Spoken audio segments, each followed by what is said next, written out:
Pagka nagsabi ko, pag nag-ulti Lolita dito, Yun lang kaya kong gawin. ayun lang kaya kong gawin, tol. Nothing, nada, wala na. Bigay mo sa akin yung saber, papatayin ko si Wise level 4.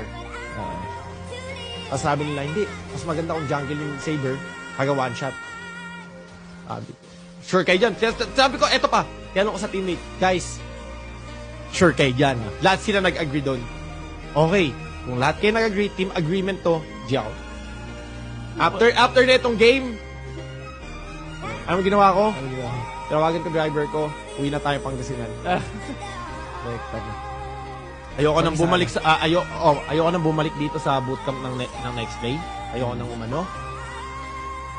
Out. Sabi ko, pinahiya niyo ako.